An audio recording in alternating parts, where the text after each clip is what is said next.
Hello aspirants, welcome back to my YouTube channel. मैं आपके लिए आज के टॉप करंट अफेयर्स लेके आई हूँ। यहाँ मिलेगा आपको एकदम क्रिस्प एनालिसिस, प्रीलिम्स के facts, mains GS paper linkage, PYQs and answer writing के बूस्टर्स। तो बिना टाइम वेस्ट किए शुरू करते हैं आज का मिशन यूपीएससी। आज का न्यूज़पेपर आपके जीएस पेपर 2 एंड 3 के लिए वेरी वेरी वेरी इंपॉर्टेंट है, तो बिल्कुल नहीं छोड़ना है, ठीक है। मैं न्यूज़ तो एक सिंपल सी न्यूज़ है, बट मैंने उसे कैसे GS2 एंड GS3 से लिंक करके दिखाया है, ये आपके लिए इम्पॉर्टेंट हो जाता है, ठीक है। टॉपिक्स देखते हैं जी, आज हम क्या क्या पढ़ेंगे। सबसे पहले करेंगे क्वेश्चंस। कल मैंने आपको जो पढ़ाया था उस पर मैंने क्वेश्चंस फ्रेम किए हैं, और ये चीज़ें चेक करती हैं कि आपने कल का लेक्चर ध्यान से सुना है कि नहीं सुना है। जो एक रिवर ब्रिज था वो कोलैप्स हुआ है वडोदरा में, जाने गई हैं 12। ये इंपॉर्टेंट हो जाता है आपके GS paper 2 and GS paper 3 के लिए। यहाँ पे हो जाता है लिंकेज इम्पॉर्टेंट, ठीक है। यहाँ पे लिंकेज इम्पॉर्टेंट हो जाता है कि हम कैसे लिंक करते हैं वो न्यूज़ को, क्योंकि जानी ज़्यादा गई है, लोकल न्यूज़ तो बनी नहीं, ठीक है। एक नेशनल न्यूज़ है, तो इंटरव्यू में पूछा जा सकता है आपसे कि क्या इंफ्रास्ट्रक्चर में लूप होल्स हैं या क्या गवर्नेंस में लूप होल्स हैं, ठीक है। नेक्स्ट देखेंगे जी, Namibia will roll out UPI unified payment interface. Namibia ने कहा है लेटर इन दिस ईयर हम लागू करेंगे। ये इम्पॉर्टेंट है प्रीलिम्स के लिए, जीएस पेपर 2 के लिए एंड 3 के लिए।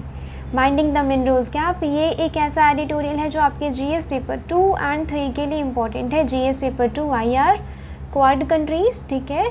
क्वाड कंट्रीज़ ने कहा है कि हम चाइना पे डिपेंडेंस अपनी हटाएंगे, जो क्रिटिकल मिनरल सप्लाई चेन है उसको और रेजिलेंस और स्ट्रेंथन करेंगे, ठीक है। तो आपके जीएस पेपर 2 के लिए एंड जीएस पेपर 3 के लिए इम्पॉर्टेंट है। नेक्स्ट देखेंगे मेजरिंग इनइक्वालिटी, जीनी कोफिशिएंट, राइट। एक मेजरिंग ऑफ इनइक्वालिटी है वो रिलीज़ किया गया है, ठीक है। अब एडिटोरियल में डिस्कस किया गया है कि आप जितना इक्वल अपने आप को बता रहे हैं, आप हैं नहीं उतने, ठीक है। नेक्स्ट देखेंगे कस्टोडियल वायलेंस। कस्टोडियल वायलेंस में क्या है, जीएस पेपर 2 के लिए एंड 4 के लिए इम्पॉर्टेंट है, इंटरव्यू के लिए भी इम्पॉर्टेंट है, ठीक है। कस्टोडियल वायलेंस बहुत आजकल है न्यूज़ में, पूछा जा सकता है आपसे। मैपिंग देखेंगे मेडिटेरेनियन सी की, एंड उसके बाद हम लास्ट में देखेंगे वो कैप। स्टार्ट करते हैं आज के क्वेश्चन से। कल मैंने आपको वोल्केनोज का एक हॉलिस्टिक कॉम्प्रिहेंसिव एक चीज़ें पढ़ाई थी आपको, ठीक है। आपको वोल्केनोज के बारे में बताना है। Stratovolcano are characterized by the explosive eruptions and the steep sided cones, ये आपको बताना है, ठीक है। आंसर राइट है कि रॉन्ग है। Ring of fire is the area in the Atlantic ocean. ये कीवर्ड्स आपको हाईलाइट करने हैं जब आप क्वेश्चन अटेम्प्ट करते हैं प्रीलिम्स का। आपको ये सर्कल कर लेना है या ऐसे हाईलाइट कर लेना है बिल्कुल, ठीक है। अटलांटिक ओशन में है जी रिंग ऑफ फायर, और ये अपनी फ्रीक्वेंट वोल्केनिक इरप्शंस के लिए जानी जाती है, बताना है आपको। Shield volcanoes are typically found in subduction zone and have steep sided slopes. आप इसका आंसर मुझे कमेंट सेक्शन में देंगे, ठीक है। Next question, financial action task force. ये एक इंटर गवर्नमेंटल बॉडी है that sets standard to combat money laundering and terrorist financing. India इसका फाउंडिंग मेंबर है।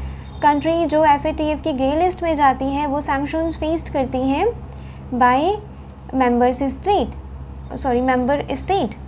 ठीक है। आप ये चीज़ें बताएंगे कमेंट में। With reference to South China Sea, ठीक है जी। साउथ चाइना सी की कल मैंने बॉर्डरिंग कंट्रीज़ बताई थी आपको, अगर आपको याद हो तो, ठीक है। China, Vietnam, Philippines, Malaysia, Brunei and Indonesia, कौन कौन सी इनमें से है या कौन सी नहीं है बताएंगे। 9 डैश लाइन क्या है, demarcation claimed by China that overlaps with the exclusive economic zone of the several Asian countries. Permanent Court of Arbitration ने रूल किया था in 2016 that China claims to historic rights over the South China Sea has legal basis under the international law. ये आप बताएंगे। बहुत ही simple है। कल आपने अगर लेक्चर देखा होगा ना, कल आपने मैपिंग देखी होगी, कल आपने वोल्केनोज के बारे में पढ़ा होगा जो मैंने कल पढ़ाया था, FATF के बारे में पढ़ा होगा, तो आप ये चीज़ें बता पाएंगे, अन्यथा आपको नहीं आएंगी, ठीक है जी। आंसर करेंगे आप कमेंट सेक्शन में। चलिए जी, आज का न्यूज़पेपर एनालिसिस स्टार्ट करते हैं ऑफिसर वाली सोच एंड एनालिसिस वाली अप्रोच के साथ। 12 killed as vehicle fall into river after bridge collapses in Vadodara. ऐसा ब्रिज यहाँ पे कोलैप्स हुआ है कि 12 पीपल यहाँ पे बिल्कुल कार्ड्स की तरह गिर गए। ठीक है, न्यूज़ में था आज कि बिल्कुल ऐसे कार्ड्स जैसे गिर जाते हैं ना अचानक से ही, वैसे गिरे। सी यहाँ पे आपको दिख रहा होगा कि 43 ईयर ओल्ड ब्रिज था ये वाला महिसागर रिवर पे। Mahisagar river is a tributary of Mahi river, एक स्मॉल रिवर है माही, जो माही रिवर है ना गुजरात में, उसकी एक ट्रिब्यूटरी है, वहाँ पे एक ब्रिज बनाया गया था ये Mahisagar river. 43 year old bridge है, ये ज़्यादा पुराना भी नहीं है, और ये गिर गया। तो आपको पता चल रहा होगा करप्शन है, लूप होल्स है, कुछ अर्ली सिग्नल्स इसने दिए होंगे, राइट। ये इंपॉर्टेंट हो जाता है आपके GS paper 2 and GS paper 3 के लिए। Mahisagar river tributary of Mahi river, जो गुजरात में फ्लो करती है एंड ओरिजिनेट होती है मध्य प्रदेश में। ठीक है जी। गवर्नेंस, अकाउंटेबिलिटी एंड ट्रांसपेरेंसी के पॉइंट ऑफ व्यू से इम्पॉर्टेंट है ये वाले कीवर्ड्स आपके सिलेबस में मेंशन है। Negligence of early warning system, ठीक है, यहाँ पे न्यूज़ में डिस्कस किया गया है कि पहले कुछ अर्ली वार्निंग सिस्टम इसने दिए थे। Alarming vibrations and structural weakness were flagged 3 years ago but ignore कर दिया गया by authorities. Highlight governance failure and lack of accountability in local administration. ठीक है, governance failure है, administrative apathy, यानी कि written warnings by local officials, no substantial action was taken. Administration, higher authorities के द्वारा कोई substantial action नहीं लिया गया। written warning दी गई थी local officials के द्वारा कि ये ब्रिज कोलैप्स होने वाला है, या ऐसे कुछ साइंस मिले हैं। इसका मतलब तो ये है ना कि इश्यूज़ है in coordination between local bodies and state department. बात समझ आई? नेक्स्ट देखेंगे GS पेपर 3 के पॉइंट ऑफ व्यू से इम्पॉर्टेंट है कि यहाँ पे अर्ली वार्निंग साइंस दिए गए थे बट ध्यान नहीं दिया गया। ये 7th सच ब्रिज कोलैप्स है इन गुजरात सिंस 2021, 7वां ब्रिज कोलैप्स हुआ ये। इसका मतलब ये है कि स्ट्रक्चरल ऑडिट की and preventive maintenance of ageing infrastructure की अर्जेंट नीड है। अर्बन सेफ्टी ये कुछ कंसर्न्स हैं इसमें, जैसे कि risk to commuters due to neglected bridges and roads in expanding urban zones. Need for robust bridge management system की ज़रूरत है। या आप एज इट इज़ अपने आंसर्स में लिखेंगे, इसीलिए पॉइंट मैं आपके लिए इतने क्रिस्प एंड शॉर्ट लेके आती हूँ कि आप उससे 10 मार्कर में भी लिख सकें, 15 मार्कर में भी लिख सकें। पॉलिसी सजेशंस क्या है? मैंडेटरी पीरियडिक सेफ्टी ऑडिट होना चाहिए, जो भी 25 साल से पुराने ब्रिज हैं उनके सेफ्टी ऑडिट होने चाहिए। ठीक है, एक्सपर्ट्स के द्वारा, इंजीनियर्स के द्वारा कि अभी ये कितना और चल सकता है या इसमें कितनी रिपेयर एंड मेंटेनेंस की ज़रूरत है। Use of Jio technical sensors and AI based monitoring होनी चाहिए for early detection. Enabling citizen complaint redressal portals होने चाहिए ताकि सेफ्टी कंसर्न्स को हम आगे बढ़ा सके, यानी कि उसे सॉल्व करा सके, रिजॉल्व करा सके। बात समझ आ रही है? यहाँ पे क्या होना चाहिए? एक पोर्टल होना चाहिए जहाँ पे सिटीजन्स अपनी कंप्लेंट रखेंगे और ये टाइम टू टाइम वो टाइम अथॉरिटी द्वारा देखा जाएगा एंड सॉल्व किया जाएगा। एक एक्टिवनेस होनी चाहिए, पैसिवनेस नहीं। ठीक है। Next news, Namibia says will roll out UPI after Modi president hold talks. ठीक है जी, अब यहाँ पे इम्पॉर्टेंट हो जाता है Namibia South Africa Africa India relations. ठीक है, GS पेपर 2 के पॉइंट ऑफ व्यू से UPI ग्लोबल एक्सपेंशन, यहाँ पे नामीबिया ने क्या कहा है जी? अडॉप्ट करेंगे UPI unified payment interface system later this year. Enabled by the licensing agreement between NPCI and Bank of Namibia, अप्रैल 2023 में एक लाइसेंसिंग एग्रीमेंट हुआ था, उसके बेसिस पे इन्होंने कहा reinforces India's growing role in digital public infrastructure diplomacy। 4 key areas थे: digital payments, entrepreneurship development center in Namibia, India backed CDRI coalition for disaster resilient infrastructure. जब आप इंडिया एंड अफ्रीका के रिलेशन में आप Namibia का mention करेंगे तो आप ये रीसेंट टॉक का भी मेंशन करेंगे। ये आपके आंसर को अवेयर बनाती है। एग्जामिनर को लगता है कि आप आप एक अवेयर पर्सन है, आपके नेशन एंड जो मतलब इंटरनेशनल अफेयर्स है उसमें क्या हो रहा है ये आपको पता है। ग्लोबल बायोफ्यूल अलायंस जो फ्रेमवर्क है उसमें भी इन्होंने एग्री किया।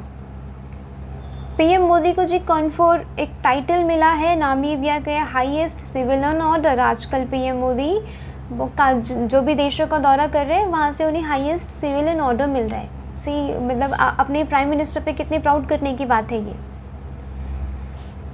International relations, India Africa relations क्या हो रहे हैं जी, स्ट्रेंथन हो रहे हैं। साउथ साउथ कोऑपरेशन, बात समझ आ रही है। वेस्टर्न की जो डिपेंडेंस है कम हो जाएगी वेस्टर्न कंट्रीज़ पे।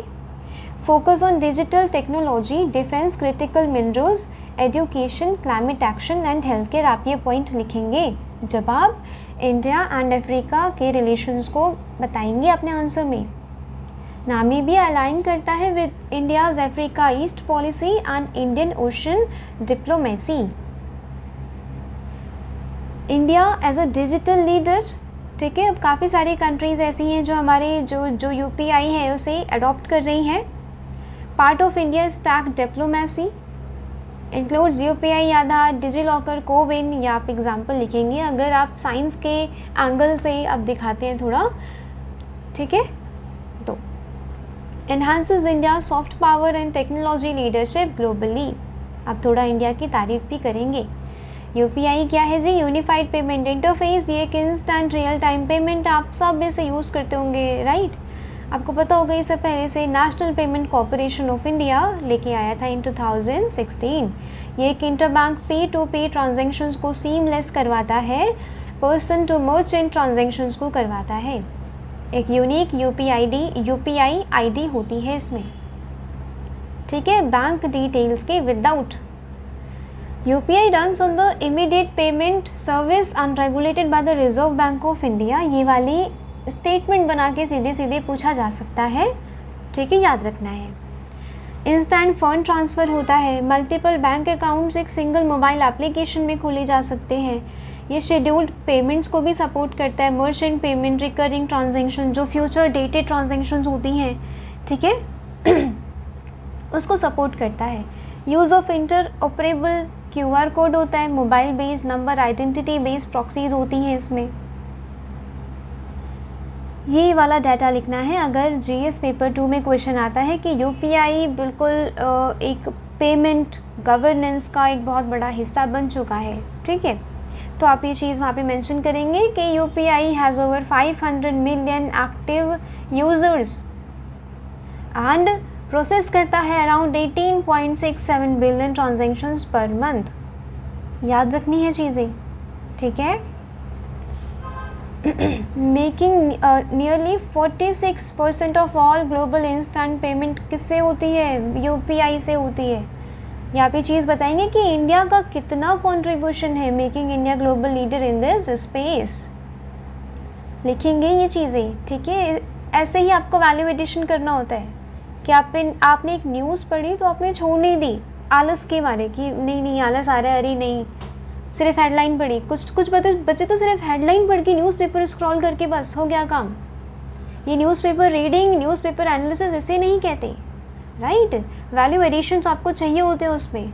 तब फिर जब करंट अफेयर रिलेटेड क्वेश्चन आते हैं थोड़ा बहुत स्टैटिक पूछ लेते हैं जो करंट से कहीं ना कहीं लिंक होता है, फिर प्रॉब्लम हो जाती है कि अरे ये क्वेश्चन कहाँ से आ गया। नेक्स्ट देखेंगे माइंडिंग द मिनरल्स। क्या बताया था मैंने कि जो क्वाड कंट्रीज़ हैं उन्होंने जैसे कि India, Japan, Australia and US, इन्होंने क्या कहा है कि चाइना पे डिपेंडेंस हमारी हटनी चाहिए, एक किसी पर्टिकुलर कंट्री पे डिपेंडेंट नहीं रहना है। जो क्रिटिकल मिनरल इनिशिएटिव ये लोग लेके आए for collaboratively securing and diversifying supply chain. Critical mineral आपको पता है बहुत इंपॉर्टेंट है हमारे सेमीकंडक्टर्स इंडस्ट्री के लिए, एंड जो हम सोलार पैनल्स हम इंस्टॉल कर रहे हैं, ठीक है, अपनी स्कीम्स के थ्रू, उसके लिए बहुत इंपॉर्टेंट है। हमारी जो इलेक्ट्रिक व्हीकल्स हैं उनके लिए इम्पॉर्टेंट है। तो ये तो ज़रूरी है ना कि यार इतने क्रिटिकल सेक्टर्स के लिए इम्पॉर्टेंट है दीज क्रिटिकल मिनरल्स, तो एक किसी एक कंट्री पे डिपेंडेंट होना तो बहुत ख़राब है। चाइना क्या पता इम्पोर्ट वो टैरिफ्स लगा दे, कुछ भी कर सकता है। राइट। तो डिपेंडेंस हमारी उस पर हटानी पड़ेगी। Recent global crisis in rare earth magnets after Beijing imposition, yes, Beijing ने अपनी कंट्री में क्या लगा दिए, एक्सपोर्ट कंट्रोल लगा दिए थे, जिससे ये पता चला है कि इंडिया की ग्रीन इंडस्ट्री को एक significant strategic and economic risk है due to heavy dependence on China. Vital है, बहुत इंपॉर्टेंट है हमारे लिए। क्रिटिकल मिनरल्स ईवी में सोलार जो पैनल्स होते हैं, बैटरी, सेमीकंडक्टर्स के लिए इम्पॉर्टेंट है। Agreements with resource rich countries जैसे कि अर्जेंटीना, जाम्बिया, ये फैसिलिटेट करते हैं exploration and mining by Indian governments and firms overseas. हम इनसे एग्रीमेंट कर रहे हैं कि हम माइनिंग करेंगे, हम एक्सप्लोरेशन करेंगे, ठीक है। हाउएवर द इंडियन कंपनीज के पास क्या है, एक्सट्रैक्शन टेक्नोलॉजीज नहीं है, उतनी एडवांस्ड नहीं है, सफिशिएंट फाइनेंशियल कैपिटल नहीं है टू कमर्शलाइज डोमेस्टिक माइनिंग, ठीक है। हमारी डोमेस्टिक माइनिंग अभी उतनी अच्छे से एक्सप्लोर हुई ही नहीं है, रिसोर्सेज नहीं एक्सप्लोर हुए हैं, as well as operate competitively in the foreign market. जो फॉरेन कंट्रीज़ हैं, जो रिसोर्स रिच कंट्रीज़ हैं, उनसे compete करने के लिए हमारे पास ना इतनी टेक्नोलॉजी है, ना उतना फाइनेंस है। मिनीलेटरल और जो clubs offer a unique solution where India and partner countries coordinate कर सकते हैं, को डेवलप कर सकते हैं प्रोजेक्ट्स को। लाइक माइंडेड पार्टनर्स के साथ हम technical, financial, diplomatic resources share कर सकते हैं और अपनी मिनरल वैल्यू चेन को स्ट्रेंथन कर सकते हैं, रेजिलिएंट बना सकते हैं। Indian companies can also leverage advance technologies, expertise हम ले सकते हैं कहाँ से, ऑस्ट्रेलिया से, जापान से, एक्सप्लोरेशन के रिगार्डिंग, माइनिंग, प्रोसेसिंग, ठीक है। मिनरल सिक्योरिटी पार्टनरशिप इंडिया इसका एक पार्ट है और ये रेडीमेड एक स्ट्रक्चर ऑफर करता है फाइनेंस करने के लिए स्ट्रैटेजिक तरीके से हमारे प्रोजेक्ट्स को, क्रिटिकल मिनरल प्रोजेक्ट्स को। ये एनकरेज करता है एक friendly stock piling of reserves. ये आप कहाँ लिखेंगे, लिंकेज पता चल रहा है, जीएस पेपर 2 में लिखेंगे, ठीक है। Where member countries share resources, आप ये चीज़ें लिखेंगे कि कैसे क्वाड एक वो मिनीलेटरल ग्रुप है, ठीक है, 4 ही कंट्रीज़ हैं, ये कैसे एक जो क्रिटिकल मिनरल सप्लाई चेन है उसे रेजिलिएंट एंड स्ट्रेंथन करने में आगे बढ़ रही है, ठीक है। India should ensure that there are robust protection mechanism होना चाहिए ताकि ये डिस्ट्रप्शंस हो रही हैं जो रिसोर्स शेयरिंग में ये ना हो, जैसे कि कुछ कंडीशंस इम्पोज कर दिए, रिस्ट्रिक्शंस इम्पोज कर दिए, clear terms of access, transparent governance and reciprocal obligations, ठीक है। इससे रिलेटेड जितने भी इश्यूज़ हैं वो सॉल्व करने हैं। इंडिया की जो एम्बिशन है मेक इन इंडिया, आत्मनिर्भर भारत, ये क्रिटिकल मिनरल सप्लाई चेन उसमें हेल्प कर सकता है, ठीक है जी। हमें सेमी कंडक्टर की इंडस्ट्री को आगे बढ़ाना पड़ेगा, ठीक है। अगर हम ग्लोबल मार्केट में अगर हम कॉम्पिटिटिव एटलीस्ट बनना चाहते हैं तब उसके लिए ये चीज़ें स्ट्रेंथन करनी होंगी। As India seeks to become the global power, global green power, it must remain true to its development ethos while engaging strategically to create equitable global value chain। ये कीवर्ड्स बहुत इम्पॉर्टेंट है, ठीक है।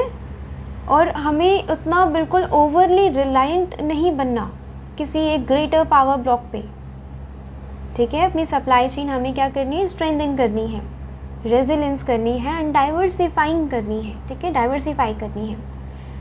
Measuring inequality, ये एक next editorial है, इसमें क्या है, गवर्नमेंट ने रिलीज़ किया है, गवर्नमेंट ये क्लेम कर रही है कि India is not only the world's 4th largest economy, it is one of the most equal societies today. World bank ने लेटेस्ट पॉवर्टी एंड इक्विटी में जीनी इंडेक्स, इसे गिनी इंडेक्स भी कहते हैं, क्या कितना था, 25.5, ये वर्ल्ड का 4th मोस्ट इक्वल कंट्री बता रही है इंडिया को, after Slovak Republic, Slovenia and Belarus. India है 4th, इंडिया क्या है, 4th है। जीनी इंडेक्स क्या होता है या गिनी कोफिशिएंट क्या होता है? नेम्ड किसके बाद नेम किया गया है? कोराडो जीनी, ये एक इटालियन स्टैटिस्टिशियन है। यूज मीज़र, इनइक्वालिटी को मीज़र करता है, ये 0 से 100 तक मीज़र करता है। 100 है मीन्स परफेक्ट इनइक्वालिटी, बहुत सारी इनइक्वालिटी है, और 0 है इसका मतलब परफेक्ट इक्वालिटी। चीज़ें याद रखनी है, ये वाली प्रीलिम्स के लिए इंपॉर्टेंट है, ठीक है। ऐसे ही नहीं मैं न्यूज़ हाईलाइट करके एंड उसमें से वैल्यू एडिशंस आपको बताती हूँ। आपके प्रीलिम्स मेंस एंड ऐसे मटेरियल भी कभी कभी मिल जाता है, तो वो भी इम्पॉर्टेंट हो जाता है आप सबके लिए। हैज़ पीपल अर्न मोर, यानी कि उनका, जैसे कि जो लोग ज़्यादा कमाते रहेंगे उनका एक ज़्यादा हिस्सा कहाँ जाएगा? सेविंग्स में जाएगा, तो कंजम्पशन कम होगा। तो इंडिया क्या है? इंडिया जो भी इनइक्वालिटी मेज़र करता है या इक्वालिटी मेज़र करता है वो कंजम्पशन बेस करता है, नॉट इनकम बेस। आप देखते ही होंगे आजकल जो गरीब है वो और गरीब हो रहा है, अमीर है वो और अमीर हो रहा है, राइट। इसका मतलब ये ना, गैप एक वाइडन हो रहा है, ब्रिज वाइडन हो रहा है, मतलब ब्रिज नहीं है, गैप वाइडन हो रहा है, राइट। तो इसमें क्या है, ऑथर कह रहे हैं कि आप कंजम्पशन बेस नहीं, आप इनकम बेस देखें इनइक्वालिटी को, तब जाके क्या पता डाटा सही आए। हैव पॉइंटेड आउट, यानी कि एक इकोनॉमिस्ट है अनमोल सोमांशी, इन्होंने पॉइंट आउट किया है मिसलीडिंग, ये बिल्कुल मिसलीडिंग है कि आप इंडिया के कंजम्पशन बेस्ड जीनी इंडेक्स को आप मेज़र कर रहे हैं income based Gini index of other countries, ठीक है जी। लिमिटेशंस क्या है? वही, it is widely acknowledge that the gap between the bottom 10, जो बॉटम 10% और टॉप 10% में एक बहुत बड़ा गैप है। ये बिल्कुल एक्सट्रीम पॉवर्टी में है, ये बिल्कुल एक्सट्रीम रिचनेस में है। बात समझ आ रही है ना? तो आप ये तो नहीं कह सकते इक्वालिटी है, ये तो इनइक्वालिटी दिख रही है ना साफ से दे। तो इसमें यही ऑथर कह रहे हैं कि आप कंजम्पशन बेस नहीं, आप इनकम बेस देखिए। जीनी कोफिशिएंट ये पूरा कैप्चर नहीं करता डाटा, अच्छे से डाटा कैप्चर नहीं करता, इनइक्वालिटी के अदर एस्पेक्ट्स को कैप्चर नहीं करता। ये सेंसिटिव नहीं है to changes at extreme of a population, but ये ओवरली सेंसिटिव है to the changes in the middle. ये वाला जो है ना, मिडिल के चेंजेस को मीज़र कर रहा है, देख रहा है, बट ये इन वाली ऊपर नीचे वो टॉप एंड बॉटम वाली एक्सट्रीमिटीज़ को नहीं देख रहा है। बात समझ आ रही है? इसीलिए आपको न्यूज़पेपर ऐसे ही एनालिसिस करना होता है, ताकि आप उसे पढ़ें, समझें एंड कहाँ अप्लाई हो रहा है आप वो चीज़ें देखें। The point of studying inequality is allow government to tailor the appropriate policies to elevate excessive inequality, ठीक है जी। अब ये क्या होता है कि ये जो डाटा होते हैं ना, ये हमें बताते हैं कि कैसे हमें अपने देश में इनइक्वालिटी को कम करना है, और जो इक्वालिटी है उसे बढ़ाना है। बट अगर डाटा ही गलत होगा तो क्या ही मेज़र हम ले पाएंगे, ठीक है। If high inequality is not contained, क्या होगा अगर हाई जो इनइक्वालिटी है, असमानता है, अगर उसे ठीक नहीं किया गया तो क्या होगा? सोशल अनरेस्ट होगा। Eventually militate against the sustained economic growth. बात समझ आ रही है? एक सस्टेन्ड इकोनॉमिक ग्रोथ के लिए भी हार्मफुल होगा अगर हमने इनइक्वालिटी को कंटेन नहीं किया तो। कंक्लूज़न आप क्या लिखेंगे? मुझे कंक्लूज़न बहुत बढ़िया मुझे इसमें समझ आया कि ऐसे मैं लिख सकती हूँ। कहाँ? जीएस पेपर 3 में। To achieve inclusive growth India must look beyond consumption, just consumption. अगर जीनी कोफिशिएंट पे अगर क्वेश्चन आता है तो आप इसके लिमिटेशंस को पॉइंट आउट करेंगे एंड कहेंगे कि हमारा कंजम्पशन बेस है और हम उन कंट्रीज़ के साथ कंपेयर कर रहे हैं जिनका इनकम बेस है, राइट।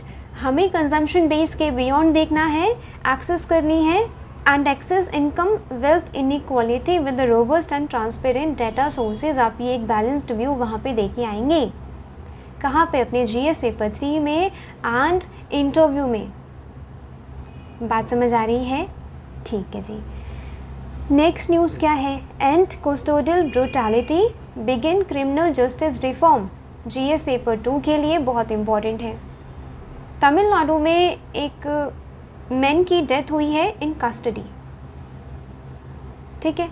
कोस्टोडियल डेथ हमारे देश के लिए मतलब कैसे हार्मफुल है? मतलब ट्रायल नहीं हो रहा है यार, ट्रायल नहीं हो रहा है, जजेस मतलब उसे सज़ा नहीं सुना रहे हैं और पुलिस अपने हाथ में कानून ले लेती है, राइट। कहते हैं कि कानून का हाथ बहुत लंबा है, पुलिस इतना छोटा बना देती है कि पुलिस की कस्टडी में आए और उन्हें ब्रूटल तरीके से बिल्कुल किल कर दिया जाता है।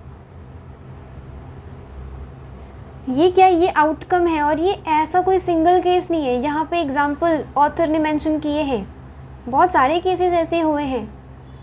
ये देखिए सिगरेट बर्न्स वगैरह से, ठीक है, मारा जाता है उन्हें। यह आउटकम है of a system that has normalised, हमने नॉर्मलाइज कर दिया है फोर्स को ओवर फेयरनेस। बात समझ आ रही है। और यहाँ पे बहुत छोटे जो कल्प्रिट होते हैं, थीफ वगैरह के कल्प्रिट होते हैं, उन्हें भी कस्टोडियल डेथ मिल जाती है यार। बात समझ आ रही है क्या? ये हमने फोर्स को नॉर्मलाइज कर दिया है कि हाँ फोर्स लगा रही है पुलिस, ठीक है। Reforms to undertake a sensible relocation, यानी कि यहाँ पे क्या है, पॉलिसिंग बजट का कितना जाता है, सिर्फ 5% जाता है ट्रेनिंग में। Redirected towards setting up district level mental health unit, mandatory quarterly counseling, refresher sensitization courses। ठीक है, ये बेटर आउटकम देगा अगर हमने इन चीज़ों पे ध्यान दी, डिटेनीज के लिए, ऑफिसर्स के लिए एंड पब्लिक ट्रस्ट के लिए। यहाँ पे ऑथर जो सजेशन दे रही है ना, ये आपके इंटरव्यू के लिए इम्पॉर्टेंट है। ऑथर क्या कह रही हैं, it is the time to institutionalise, हमें मेंटल वेलनेस को इंस्टीट्यूशनलाइज करना चाहिए। ये एक लग्जरी ना रहे, सारे लोगों के पास मेंटल हेल्थ की अफोर्डेबिलिटी, एक्सेसिबिलिटी रहे। They deal with domestic abuse cases in morning, gang violence by afternoon and politically fraud complaints by night. यानी कि जो ऑफिसर्स हैं ये भी ह्यूमन हैं और ये भी पॉलिटिकल प्रेशर आपने देखा ही होगा। किसी का कोई मनी पावर, मसल पावर होती है, क्रिमिनलाइजेशन ऑफ पॉलिटिक्स है ही। अब उनका कोई बंदा आ जाता है पुलिस में तो वो कहते हैं छोड़ो छोड़ो छोड़ो, अरे ये वो ले लो, मतलब क्या होता है, लोभ, ठीक है, लालच दिखाते हैं, भय दिखाते हैं, ठीक है। तो पॉलिटिकल प्रेशर वगैरह भी बहुत होता है वहाँ पे। पैरेलल पुलिस ट्रेनिंग चाहिए जी, ट्रांसफॉर्मेशन, पुलिस ट्रेनिंग में ट्रांसफॉर्मेशन चाहिए, करिकुलम डिज़ाइन चाहिए। Pre liberalisation era can not address the need of modern India. Modern India की जो पुलिसिंग नीड्स हैं वो टैकल नहीं कर सकता। वो एक लॉ, वो एक कानून जो प्री लिबरलाइजेशन एरा में था, ठीक है जी। Ethics, human rights, jurisprudence, trauma informed investigation method and community policing models should be at core, not cosmetic। बात समझ आई? ये वाले कीवर्ड्स आप बोल के आएंगे इंटरव्यू में। वो तमिलनाडु और इंडिया डेथ, वो अभी जो रिसेंट हुई है वो तमिलनाडु में हुई है, बट इंडिया में भी इसके क्या चाहिए, मतलब इंडिया एट लार्ज सारे स्टेट्स में ये चाहिए कि ऐसे डेथ्स ना हो, कस्टोडियल वायलेंस ना हो, एक फेयर प्रोसीजर ट्रायल को फॉलो किया जाए। नीड्स अ लेजिस्लेटिव क्लैरिटी चाहिए, a comprehensive anti custodial violence law चाहिए, टाइम बाउंड इन्वेस्टिगेशन चाहिए, जैसे कि 6 महीने के अंदर अंदर निपटारा हो जाए, ठीक है, कि जो कस्टोडियल वायलेंस हुआ है उसमें कौन सा पुलिस ऑफिसर रिस्पॉन्सिबल है या क्या उसकी पनिशमेंट है। मैंडेटरी वीडियो डॉक्यूमेंटेशन होना चाहिए इंटेरोगेशंस का। इंटेरोगेशंस ना वो सुना होगा आपने, 3rd डिग्री टॉर्चर, वो इंटेरोगेशंस का वीडियो डॉक्यूमेंटेशन होना चाहिए कि पुलिस किस तरीके से इंटेरोगेशन कर रही है, क्या वो किसी फोर्स का यूज़ कर रही है, अपनी थप्पड़ों का यूज़ कर रही है, ठीक है। ये चीज़ें आपने देखी होंगी, बहुत मूवीज़ में आपने देखी होंगी ये चीज़ें। इसका क्या चाहिए, एक वीडियो डॉक्यूमेंटेशन चाहिए and civil society involve in oversight, ठीक है जी। सीसीटीवी कैमरास चाहिए उन एरियाज़ में where people are in custody should be operational, ठीक है। टेम्पर प्रूफ होना चाहिए एंड सब्जेक्ट होना चाहिए to real time audits. Digital system help कर सकता है इस बारे में, बट तभी जब हमें विल पावर होगी ये सब इम्प्लीमेंट करने की, ठीक है। Willing to confront the uncomfortable truth that they reveal. Police uniform एक सिंबल सिर्फ अनयील्डिंग अथॉरिटी का ही नहीं है, ठीक है, हमें इसे री इमेजिन करना है और ये किसका बनाना है सिंबल, सर्विस का, रिस्ट्रेंट का एंड ह्यूमन रिस्पॉन्सिबिलिटी का, राइट। ह्यूमैनिटी होनी चाहिए पुलिस ऑफिसर्स के अंदर। अगर आप क्रिमिनल से भी डील कर रहे हैं तो उसके लिए एक ट्रायल प्रोसीजर है ना, राइट, तो वो चीज़ फॉलो करनी चाहिए। कहाँ हमारे कॉन्स्टिट्यूशन में लिखा है कि पुलिस अपने आप मार सकती है? नहीं, रूल ऑफ लॉ है भाई, ठीक है। We must invest not just in policing but also in emotional, ethical and structural reform.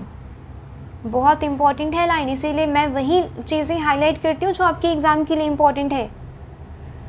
Over 2000 custodial death हुई है इंडिया में सिंस 2021 और यहाँ पे विक्टिम्स देखे जाते हैं मार्जिनलाइज्ड कम्युनिटी से, ओबीसी, एसटी, एससी, गरीब लोग। बात समझ आ रही है? इन मार्जिनलाइज्ड कम्युनिटीज़ को अपने घेरे में लिया जाता है, ठीक है। जैसे यूएसए में ना black people are marginalised communities, तो आपने देखा होगा किलिंग होती है वहाँ पे, पुलिस ऑफिसर्स के द्वारा किलिंग होती है, राइट। एक इंस्टीट्यूशन जो लोगों को ऐसे क्राइम वगैरह से बचाता है वही लोगों को मार रहा है on the basis of race, ठीक है। ऐसे ही हमारे यहाँ जो मार्जिनलाइज्ड कम्युनिटीज़ हैं, जैसे कि कास्ट सिस्टम है हमारे यहाँ, उसके बेसिस पे। Need for structural reforms, modernisation of police is focus too much on hardware, weapons, vehicles and not on training, accountability. यानी कि मॉडर्नाइजेशन ऑफ पुलिस फोर्स हमने किस पे फोकस कर रखा है? हार्डवेयर पे, हथियारों पे, व्हीकल्स पे। Training, accountability and human rights की उन्हें नॉलेज देने के लिए, एथिकल टेम्पर उनमें डेवलप करने के लिए हमें नहीं किया कुछ। Policing can not be about control, ये कंसाइंस होती है। बजटरी कंस्ट्रेंट्स है, सिर्फ 5% यूज़ हो रहा है ट्रेनिंग में। ट्रेनिंग एक रिचुअल की तरह training is treated as a ritual, not a core aspect of the professional policing. एक रिचुअल है, बस हो रहा है, फॉर्मेलिटी पूरी की जाती है ट्रेनिंग में। Strong need for community driven policing models, emphasise on public trust, dignity of the uniform and empathy. ये चीज़ें इंपॉर्टेंट है, इसीलिए मैंने इस वाले एडिटोरियल में टाइम लगाया है। टाइम कितना भी लग जाए, वीडियो कितनी भी लंबी हो जाए, नहीं फ़र्क पड़ता आपको, मुझे बस आपको क्वालिटी देनी है। न्यूज़पेपर एनालिसिस की क्वालिटी पे फोकस होता है यहाँ पे, ठीक है। आप कैसी न्यूज़पेपर को अपने जीएस पेपर्स में अप्लाई कर सकते हैं, ये यहाँ पे फोकस किया जाता है। कोई आलतू फालतू आपको यहाँ पे न्यूज़ नहीं दिखेगी, ठीक है। कोई ऐसे कैचिंग न्यूज़ नहीं दिखेगी कि बस व्यूअर्स का अटेंशन कैच हो जाए, नो। आपको यहाँ पे वो दिया जाता है जो आपके काम का है, रियल में काम का है। मैपिंग देखेंगे मेडिटेरेनियन सी की, ये है जी मेडिटेरेनियन सी। बहुत ही फेवरेट क्वेश्चन है यूपीएससी का, इसने पूछा है पहले भी क्वेश्चन और आगे भी पूछ सकता है। बॉर्डरिंग कंट्रीज़ हैं जी इसके लिए इम्पोर्टेंट, कौन कौन सी? मोरक्को, अल्जीरिया, तुनीसिया, लीबिया, ठीक है। देन इजिप्ट वगैरह आ जाएंगे, ठीक है। This is Egypt. Israel, Lebanon, Turkey, Syria, Cyprus, Greece. यहाँ पे बोस्पोरस स्ट्रेट आती है जो एजियन सी को या फिर मेडिटेरेनियन सी को कनेक्ट करती है ब्लैक सी से। Albania, Montenegro, Herzegovina, Bosnia, Croatia, Slovenia, Italy, Monaco and Spain, ठीक है जी। यहाँ पे है जी जिब्राल्टर स्ट्रेट है जी, यहाँ पे ये अल्बरान सी को कहाँ से कनेक्ट करता है? अटलांटिक। इधर क्या मिलेगा उसके उधर? अटलांटिक मिलेगा, ठीक है जी। मेडिटेरेनियन सी के आसपास ये वाले सीज पड़ेंगे, याद रखना है आपको। तो आपको मैं डेली एक क्वेश्चन मैपिंग का देती हूँ, एक मैं टॉपिक आपके लिए मैपिंग का लेके आती हूँ, ताकि आपके धीरे धीरे ना मैपिंग वाला हिस्सा भी कवर होता रहे। क्योंकि लास्ट में आप सोचेंगे कि मैं एटलस खोल के बैठूँ, तो नहीं हो पाएगा, ठीक है। नेक्स्ट देखते हैं जी वो कैब में आज का वर्ड है आर्डुअस। आर्डुअस का मतलब होता है, मीनिंग क्या होती है? मुश्किल, ऑनरियस। सिनोनिम्स है जी टैक्सिंग एंड डिफ़िकल्ट, कोई चीज़ मुश्किल है आप उसकी जगह आर्डुअस वर्ड आप यूज़ कर सकते हैं। ये आपके CAPF EPFO पेपर के लिए इम्पॉर्टेंट है। एंटोनिम्स क्या है? ईजी, शी अंडरटुक एक बहुत ही डिफ़िकल्ट टास्क, आर्डियस टास्क उसने लिया है ऑफ मॉनिटरिंग द इलेक्शंस। तो ऐसे करना होता है आपको न्यूज़पेपर का एनालिसिस, ठीक है। आपको सिर्फ न्यूज़ पढ़ के छोड़ नहीं देना है। स्मार्ट टॉप 1% स्मार्ट एस्पिरेंट्स कौन से होते हैं? जो यार उसका आसपास के पेरिफेरल एरियाज़ देखते हैं, वैल्यू एडिशन देखते हैं, राइट। इन चीज़ों पे आपको भी फोकस करना है। आप जब 1% स्मार्ट एस्पिरेंट्स में आप जाएंगे तभी आप क्या हो सकते हैं, फ्यूचर ऑफिसर के बारे में आप एटलीस्ट आप सोच सकते हैं तब, ठीक है। Average is a failing plan basically, prepare for massive persistent action and you will win. इसीलिए आपको आलस नहीं करना है, नई नई हेडलाइन पढ़ी छोड़ दिया, नो, ये कोई न्यूज़पेपर नहीं होता। इससे बढ़िया तो आप टीवी की डिबेट देख लें, कम से कम आपका एंटरटेनमेंट होगा उसमें, न्यूज़ में, ठीक है। ये न्यूज़पेपर एनालिसिस नहीं होता। आपको क्या करना है, न्यूज़ पढ़नी है, उसके बारे में समझना है कि क्या कॉन्टेक्स्ट चल रहा है न्यूज़ में, फिर उसका क्या करना है, वैल्यू एडिशन करना है। ये चीज़ें इंपॉर्टेंट हैं, आप समझें चाहे ना समझें। बात समझ आ रही है? मैं तो चाहती हूँ कि आप समझें कि हाँ कितना इम्पॉर्टेंट है आपके लिए ऐसा न्यूज़पेपर एनालिसिस। फालतू की न्यूज़ तो डिस्कस की जाती है टीवी में भी, ठीक है, बट यहाँ पे आपको मिलता है टू द पॉइंट एनालिसिस आपके जीएस पेपर लिंकेज के साथ। तो अगर आपको वीडियो पसंद आई है तो आप बताइएगा कैसी लगी। मैंने जो आज क्वेश्चंस दिए थे आपको उसके आंसर्स देने हैं, ठीक है। इन द कमेंट सेक्शन आप मुझे बताएंगे क्या क्या आंसर्स हैं उसके। तो मिलते हैं कल, तब तक के लिए थैंक यू, जय हिंद।